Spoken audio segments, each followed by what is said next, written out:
जय श्री कृष्णा। राधे राधे फ्रेंड्स। तो सुबह का टाइम हो गया है और मैंने स्नान कर लिया था। उसके बाद आके सबसे पहले मैंने अपने माधु अशु को जगा दिया है। और जैसे आप भी कभी आते हैं तो सीधा उठाने के बाद आपको स्नान नहीं कराना है। सबसे पहले आके भगवान जी को 3 ताली बजा के या फिर घंटी बजा के आपको है ना जगाना है। उसके बाद थोड़ी देर ऐसे ही लेटे रहने देना है। तब तक आप चाहें तो अपने घर के काम ख़त्म कर सकते हैं, चाहे तो आप थोड़ा सा तैयार हो सकते हैं।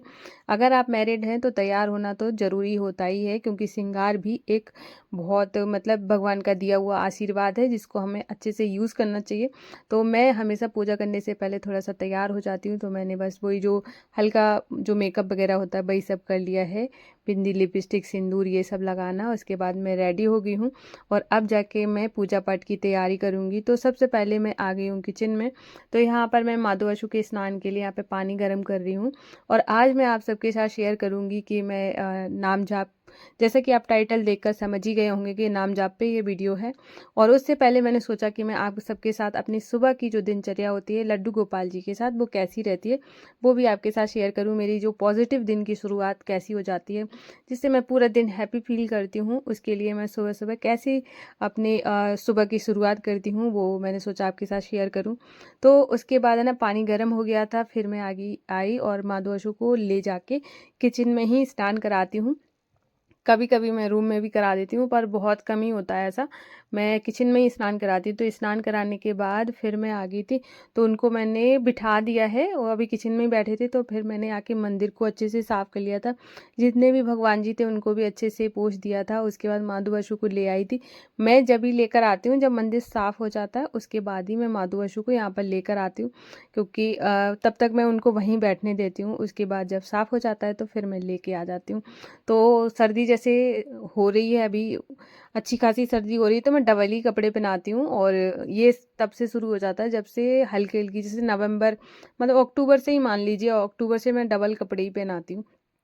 तो यहाँ पे माधु अशु को मैंने ना आज सोचा कि पिंक पिंक बनाती हूँ। तो जो बाशु है, बाशु के पास पूरा पिंक तो नहीं था, लेकिन थोड़ा सा और मिक्स वाला था, ग्रीन और पिंक का, वो मैंने बनाया है। और माधु को पूरा पिंक पहनाऊंगी। तो दोनों को मैं तैयार कर रही थी। और बिना तैयार, जैसे कि क्या होता है कुछ ना भी लगाओ ना तब भी वो बहुत प्यारे लगते हैं, बहुत ही सुंदर।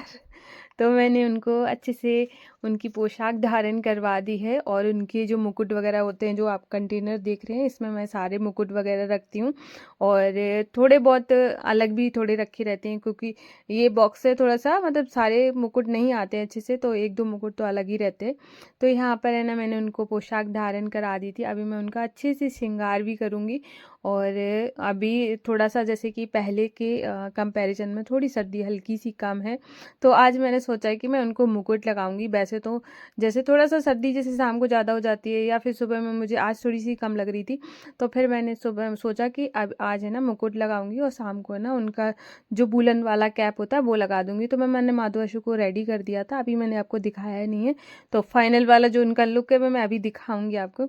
उससे पहले मैंने यहाँ पे थाली रेडी कर ली है। 2 कटोरियाँ हैं जिसमें प्रसाद है, एक तुलसी दल के साथ है और एक बिना तुलसी दल का है। और फिर मैंने दिया और धूप बत्ती तैयार कर ली थी। फूल मेरे हस्बैंड ले आए थे, तो आज फूल भी थे पूजा में। और बहुत अच्छा लगता है जब पूजा में फूल होते हैं, और पास में मिलते नहीं हैं, तो इस वजह से कभी होते हैं कभी नहीं होते हैं। तो आज तो थे, तो यहाँ पर है ना मैंने दिया जलाया। अब मैं आपको दिखाऊंगी अपने माधु अशु का फाइनल लुक। तो ये रहे, कितने क्यूट लग रहे हैं। तो मैंने जब मैं उनको श्रृंगार करती हूँ तो इसके बाद है ना फिर मैंने इत्र भी लगाया था। इत्र तो मैं लगाती ही लगाती हूँ, और आपको भी ना इत्र ज़रूर लगाना चाहिए, क्योंकि भगवान को ना खुशबू बहुत पसंद होती है और वो उससे बहुत ज़्यादा प्रभावित होते हैं। तो आपको पूजा में खुशबू का यूज़ करना चाहिए, चाहे आप फूल वगैरह कर सकते हैं, इत्र ले सकते हैं। तो जैसा भी आपको अच्छा लगे वो आप यूज़ कर सकते हैं। और एक बार में अगर थोड़ी सी बड़ी बॉटल खरीद लो तो आपको ज़्यादा मतलब बार बार खरीदने की भी ज़रूरत नहीं पड़ती है। तो मेरे पास जो इत्र हैं, मैं 2-3 तरीके के इत्र हैं, पर हैं छोटी बॉटल है, पर है मेरे पास, तो मैं ऐसे करके यूज़ करती हूँ। तो मैंने सबसे पहले ना, उनको चंदन बहुत पसंद है और उनको 3 सेवा बहुत पसंद है, चंदन सेवा, इत्र सेवा और वस्त्र सेवा। तो तीनों देने की कोशिश करती हूँ, मतलब देने की क्या, प्रभु की कृपा से मैं उनको ही, उनका दिया हुआ मैं उन्हीं को मतलब सोचती हूँ कि जितना कर पाऊँ उतना अच्छा है। तो यहाँ पर है मैंने चंदन लगाया था, चंदन के बाद फिर मैंने, क्यों चंदन ठंडा होता है, फिर मैंने रोली लगा दी थी। उसके बाद फिर मैंने उनको ना दर्पण सेवा दी, क्योंकि मैंने कैसा तैयार किया है उनको भी तो पता चले कि मैंने कैसा उनको सजाया है। तो उसके बाद फिर मैंने उनको दर्पण सेवा देने के बाद फिर उनके ऊपर फूल बरसाए। और तो यहाँ पर देख सकते हैं कितने क्यूट लग रहे थे, बहुत ही प्यारे लग रहे थे और मतलब नज़र नहीं लगे। उसके बाद फिर सब मैं भोग लगा देती हूँ, मतलब सुबह की मैं आपके साथ पूजा शेयर कर रही हूँ जैसे कि मैंने आपको बताया है। तो ये सब करने के बाद फिर मैं आराम से भोग लगाती हूँ। भोग मैं दिखाती नहीं हूँ लगाते हुए, बहुत कभी कभी दिखाती हूँ, बाकी मैं दिखाती नहीं हूँ, क्योंकि मैं चाहती हूँ कि आराम से लगाऊँ, क्योंकि कभी कभी क्या कैमरा ऑन होता है तो वो भाव नहीं आ पाता है। तो इस वजह से वो सब डिस्टर्बेंस ना हो तो मैं भोग मतलब छुपा के लगाती हूँ। और तो फिर भोग लगाने के बाद है ना, फिर मैं आरती करती हूँ, और आरती करने के बाद है ना, फिर मैं आचमन करा के सभी भगवान जी को आरती दे देती हूँ। ऐसे में सुबह की आपको मैं पूजा करती हूँ। और पूजा करने के बाद जो सबसे पहले जो उनका भोग होता है वो दूध का होता है, तो मैंने दूध का भोग लगाऊंगी। उसके बाद फिर मैंने पूरी सब्जी का भोग लगाया था। जय श्री कृष्णा, राधे राधे। कैसे हैं आप सब? आई होप आप लोग बहुत अच्छे होंगे और आप सभी का वेलकम है मेरे ब्लॉग में। वैसे तो मैंने सुबह ही आपको वेलकम कर दिया था, लेकिन फिर से आप सभी का वेलकम है। तो अब हम बात करेंगे कि नाम जाप कैसे शुरू करें। और सबसे पहले जो नाम जाप जब भी आप स्टार्ट करना चाहते हैं, तो मैं कमेंट आया था मेरी सखी का, तो उनका मैं नाम भी मेंशन कर दूंगी। और भी बहुत सारे पहले आ चुके हैं जिनका मैंने स्क्रीनशॉट नहीं ले पाया है। तो जिन्होंने भी कमेंट किया होगा वो समझ जाएंगे कि मैंने कमेंट किया था। तो पहला कि उन्होंने ये कहा था कि नाम जाप कैसे शुरू करें। तो नाम जाप शुरू करने के लिए आपके जो भी आराध्य हों, जिन्हें भी आप सबसे ज़्यादा मानती हों, उनसे शुरू कर सकते हैं, उनका ही नाम आपको लेना है।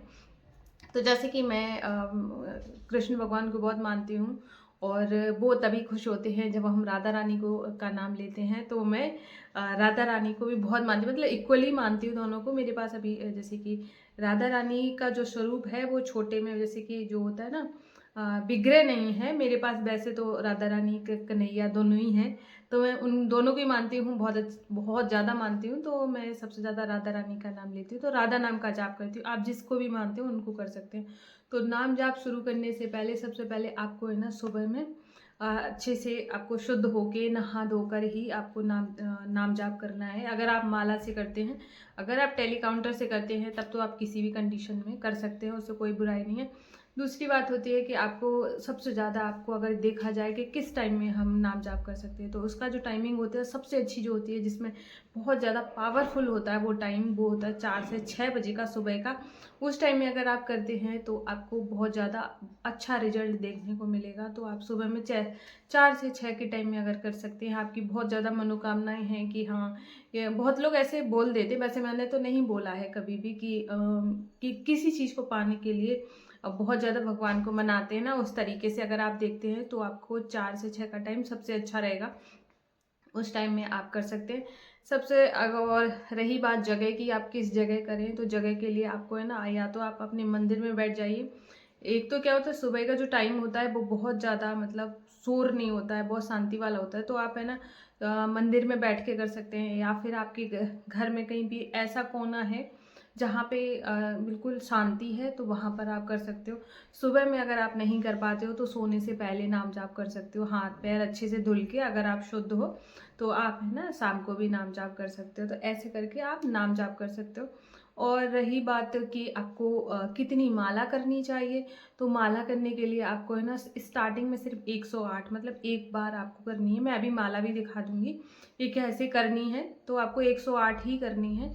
और जब भी आप नाम जाप शुरू करने जा रहे हो तो अपने मन में एक संकल्प लें कि मैं नाम जाप करूंगी, और ये जो नाम जाप होगा ये मेरा भक्ति और आपकी श्रद्धा, मेरी जो श्रद्धा है आपके लिए वो होगा, मेरा विश्वास होगा। हाँ, और ऐसे अगर आप बोल देते हो और आप उनके ऊपर भरोसा करते हो तो आपके बिगड़े काम भी बनने लगते हैं।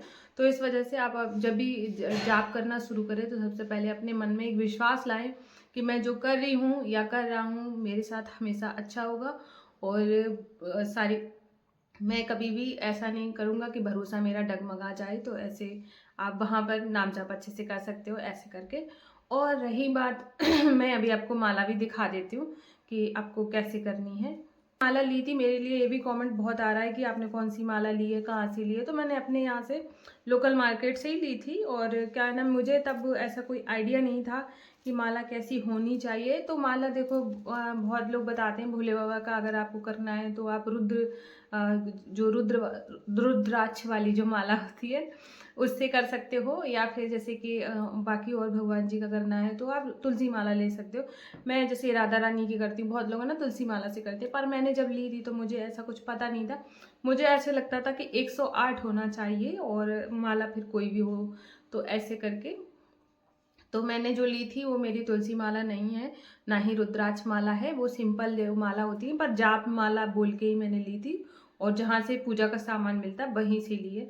तो और क्या होता है कि मैंने अभी मैं दिखाती हूँ, ये रही मेरी जाप माला वाली पोटली, ये देखो इस पे राधा कृष्ण बने हुए हैं, से राधा हरे कृष्णा हरे कृष्णा हरे कृष्णा ऐसे लिखा हुआ है। और ये रही मेरी माला, तो ये है मेरी माला। तो जो कि मतलब मोती का तो नहीं पता कि कौन सा मोती है, लेकिन हाँ इसमें 108 बीट हैं। और अब मैं बताती हूँ कि आपको माला करनी कैसे है। एक सेकेंड मैं इसको रख दूँ पहले। अभी ये है माला। तो आपको है ना, ये इसको जो बीच में होता है, जब भी आप ना, सबसे मैं आपको एक चीज़ बताती हूँ, जब भी आप माला खरीदना तो ये जो होता है ना, ये थोड़ा सा बड़ा हो तो अच्छा रहता है। क्योंकि जब पोटली में हाथ होता है कभी कभार इतना ज़्यादा सॉफ्ट है और इतना छोटा है कि एक आध बार तो मैं क्रॉस कर गई हूँ, तो ऐसा नहीं देखना है। अगर छोटा मिल भी जाए, मुझे ना इसमें और थोड़ा सा ऊन वाला जो धागा होता है उसमें मैं बांध दूंगी, जिससे कि ना ये मोटा हो जाए। जब भी पास में आए तो मुझे समझ आ जाए कि हाँ ये इतना, मतलब इसको क्रॉस नहीं करना है। तो ये जो बीच में होता है इसको इसको बोलते हैं सुमेरु, ये बोलते हैं गणेश जी होते हैं। तो यहाँ पर है ना, सबसे पहले ना आपको ऐसे ये वाली फिंगर और ये वाली फिंगर टच नहीं करनी है। तो यहाँ पे ऐसे रखना है माला को, सुमेरु के आगे से, आपको दिख रहा होगा ये सुमेरु छोड़ देना। उसके बाद ऐसे करना है, ऐसे, और उसके ऐसे करते हुए जो भी जिस भी भगवान को मानते हैं उसका नाम लेते हुए, जैसे मैं राधा बोलती हूँ, राधा राधा राधा राधा राधा राधा राधा राधा राधा राधा, ऐसे करते हुए जब भी आप ऐसे ऐसे ऐसे करते हुए यहाँ तक आएंगे ना, मतलब ये लास्ट वाला आएगा, ठीक है। जब भी ये लास्ट वाला आ जाएगा सुमेरी को छोड़ के हुए, फिर आपको है ना ऐसे करके इसको क्रॉस नहीं करना है, ऐसे करके घुमा देना है और ऐसे इस तरफ ले आना है। तो ऐसे करके आपको सुमेरी को लांगना नहीं है। और मेरे जैसे कि पोटली है उसमें वो नहीं है, जिसको साक्षी माला बोलते हैं, उसमें साक्षी माला भी आती है। अब जो पोटली आ रही पहले भी आती थी पर मुझे नहीं मिली थी। तो अगर आप ज़्यादा माला करते हैं तो उसके लिए रहती है। अब मैं 5 करती हूँ तो मुझे ऐसे पता चल जाता है कि मैंने कितनी करी है। अगर आप साक्षी माला नहीं लेना चाहते तो आप है ना, कुछ भी चीज़ें, जैसे कि आपको 5 करनी है, भूल जाते हैं कि कितनी करी है, तो 5 कुछ भी चीज़ें रख लीजिए। तो उसमें एक करी तो उसके पास वो एक चीज़ हटा दी, कुछ भी ले लें। हाँ, जो भी चीज़ें आपको अच्छा लगे, फूल ले लें, कुछ जो चाहिए वो, उस तरीके से आप गिन के काउंट कर सकते हैं। वैसे तो याद ही हो जाती हैं, तो ऐसे आप माला जाप कर सकते हो। अब रही बात, तो नाम जाप से होता क्या क्या है, और तो हम इस पे बात करेंगे। मैंने पहले बता दिया है कि नाम जाप कैसे करें, अब वो फ़ायदा क्या क्या होने वाला है उसकी हम बात करेंगे। तो सबसे बड़ा जो फ़ायदा होता है वो होता है आपको मानसिक शांति मिलती है। आप कभी भी ऐसे मन में आपको है ना ऐसे नहीं लगेगा कि बहुत हलचल हो रही है। और ये भी मेरे पास बहुत ज़्यादा कमेंट आता है कि मन मेरा बहुत अशांत रहता है, क्या करें क्या नहीं करें। तो उसके लिए आप नाम जाप बहुत अच्छा है, आपका मन बहुत विचलित नहीं होगा, बहुत शांति आएगी आपके मन में। और जब आप शांत रहेंगे तो आपके सारे जो काम है वो भी अच्छे से होंगे। आपको है ना उस चीज़ में ऐसे नहीं लगेगा कि ये चीज़ कैसे करूँ, इसमें जो डाउट वाला जो रहता है ना वो चीज़ खत्म हो जाएगी। दूसरी बात है, आत्मविश्वास बहुत बढ़ता है, क्योंकि आत्मविश्वास तभी आता है जब आप अंदर से अच्छा फील करते हो। जब आपको लगता है कि मैं बहुत अच्छा मतलब अंदर से फील कर रही हूँ और मेरे साथ कोई है जो कि मुझे सपोर्ट कर रहा है, तो वहाँ पे आपका आत्मविश्वास बढ़ता है, चाहे वो किसी भी फील्ड में हो सकता है। जब जब ऐसा होता है ना कि हम कहीं जाते हैं, एक एग्जांपल दे रही हूँ, जब हम कहीं जाते हैं जहाँ पे हमें पता नहीं है किसी जगह के बारे में, कि और हमारे साथ कोई ऐसा जाता है कि जिसको हर चीज़ की नॉलेज है, और हम उस पे भरोसा कर लेते हैं कि हाँ ये लेके जा रहा है तो ये अच्छी जगह है और ये मतलब मैं इसमें भटकूंगी नहीं। वैसे ही भगवान जी होते हैं, जब हम नाम जाप करते हैं तो उन पे मेरा जो हाँ भरोसा होता है वो बहुत ज़्यादा स्ट्रांग हो जाता है। फिर हम इस चीज़ पे चलते हैं कि हाँ ये कहीं पर भी गड़बड़ होगा तो ये संभाल लेंगे। तो ऐसे करके एक सबसे अच्छी बात है कि आत्मविश्वास भी बढ़ता है, सेल्फ कॉन्फिडेंस भी आता है, क्योंकि आप धीरे धीरे करके है ना आपके अंदर जो है ना निगेटिविटी वो जाने लगती है, फिर पॉजिटिविटी आती है, उससे है ना आप हमेशा अच्छा फील करते हो। जब इंसान अच्छा फील करता है तो आप ऑटोमेटिक है ना सेल्फ कॉन्फिडेंस भी बढ़ जाता है कि नहीं ये तो चीज़ अच्छी है, और हर चीज़ का ना ये समझ आने लगता है कि कौन सी चीज़ सही है कौन सी चीज़ खराब है, तो ये चीज़ भी बहुत अच्छी है। दूसरी बात होती है कि आप जब भी नाम जाप करते हो तो आपके साथ भगवान जी का जो बॉन्ड है वो स्ट्रांग हो जाता है, क्योंकि आप एक ही भगवान को का जाप कर रहे हो और आप उन पे भरोसा कर रहे हो। क्योंकि देखो हम किसी के बारे में जब ज़्यादा बातें करते हैं या फिर ज़्यादा हमें प्यार होता है तभी हम उन पे ज़्यादा भरोसा कर पाते हैं। तो जब ऐसा करते करते तो आपका प्यार भी स्ट्रांग हो जाएगा और वो जो बॉन्ड है वो भी बहुत अच्छा हो जाएगा।